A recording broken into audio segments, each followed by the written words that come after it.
എന്നെ കേൾക്കുന്ന പ്രിയ ശ്രോതാവേ, നിന്നോടൊരു ചോദ്യം. എന്താണ് ജീവിതം?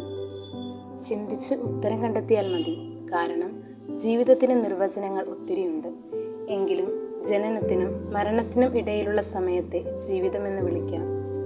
ജനനമെന്ന കിക്ക് ഓഫിൽ നിന്ന് മരണമെന്ന ഹോൾട്ടിംഗ് പ്ലേസിലേക്കുള്ള നിന്റെ ദൂരത്തിൽ നിന്റെ സമയത്തെ നീ എപ്രകാരം വിനിയോഗിച്ചു എന്നതിൻ്റെ അടിസ്ഥാനത്തിലായിരിക്കും നിന്റെ ജീവിതം നിർവചിക്കപ്പെടുക.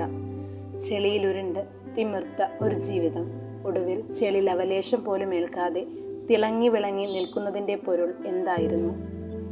വിശുദ്ധ അഗസ്റ്റിൻ്റെ തന്നെ ഭാഷ്യത്തിൽ അതിൻ്റെ ഉത്തരം, A Saint had A past and A Sinner has A future. നിന്റെ ഇന്നലകൾ എന്തായിരുന്നു എന്നതല്ല വിഷയം, ഇന്ന് നീ എന്ത് അന്വേഷിക്കുന്നു എന്നതാണ് പ്രധാനം. Because God always count on your present. സംഭവബഹുലമായിരുന്ന ഒരു ജീവിതത്തിന്റെ, വിശുദ്ധ അഗസ്തീനോസിന്റെ ജീവിതത്തിന്റെ അവസാന നാളുകളെയാണ് നാം ഇന്ന് ധ്യാനിക്കുന്നത്.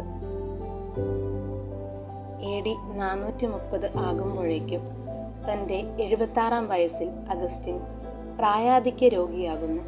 വാക്ചാതുര്യം കൊണ്ട് കേൾവിക്കാരെ കയ്യിലടക്കിയ മനുഷ്യൻ, തൻ്റെ അറിവ് കൊണ്ട് ലോകത്തെ ഭ്രമിപ്പിച്ച മനുഷ്യൻ, അന്വേഷണ ത്വര കൊണ്ട് ചരിത്രത്തെ അമ്പരപ്പിച്ച മനുഷ്യൻ, തിരിച്ചറിവുകൾക്കൊടുവിൽ ലോകമോഹങ്ങൾക്കുമേൽ സന്യാസ ദീക്ഷ സ്വീകരിച്ച സന്യാസി, ആടിന്റെ മണമറിഞ്ഞ് അജഗണത്തെ നയിച്ച അജപാലകൻ, ഇതാ തൻ്റെ മരണക്കിടക്കയിൽ താൻ ഈ ലോകത്ത് വെച്ച് നേടിയ അറിവൊന്നും തൻ്റെ കൂടെ കൂട്ടുവരുന്നില്ലെന്ന ബോധ്യത്തിൽ തൻ്റെ ശൂന്യതയെയും ബലഹീനതയെയും ഓർത്ത് വിശുദ്ധ അഗസ്റ്റിൻ അനുതാപ സങ്കീർത്തനങ്ങൾ മാത്രം ഉരുവിട്ടുകൊണ്ട് തൻ്റെ അവസാന നാളുകൾ ചിലവഴിച്ചു.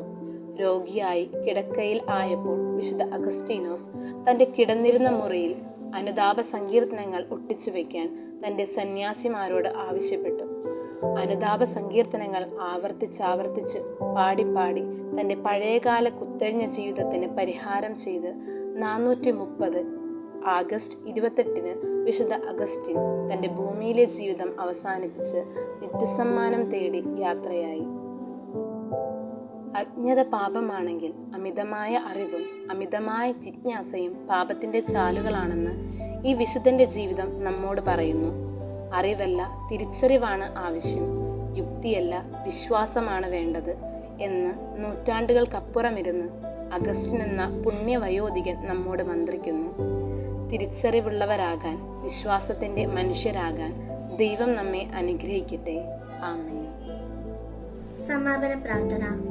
കാരുണ്യവാനായ കർത്താവേ, ഞങ്ങളെ ഹൃദയങ്ങളെ അങ്ങേ നന്മയിലേക്ക് തിരിക്കണമേ. ഞങ്ങളുടെ ദൃഷ്ടി ഈ ലോകത്തിന്റെ മായകളിൽ നിന്നും അഹന്തയിൽ നിന്നും മോചിപ്പിച്ച് ഞങ്ങളെ അങ്ങേ വചനത്തിന്റെ അനുവാചകരാക്കണമേ. ഞാൻ ശാന്തശീലനും വിനീത ഹൃദയനും ആകയാൽ എന്നിൽ നിന്ന് പഠിക്കുവിൻ എന്നരുൾ ചെയ്ത ദൈവമേ, വിശുദ്ധ അഗസ്തീനോസിന്റെ ഹൃദയത്തോട് ചേർന്ന് നിന്നുകൊണ്ട് അനുദിന ജീവിതത്തിൽ എളിമ എന്ന പുണ്യത്തിൽ വളരുവാൻ അങ്ങ് ഞങ്ങൾക്ക് വരം നൽകണമേ. ആമേൻ.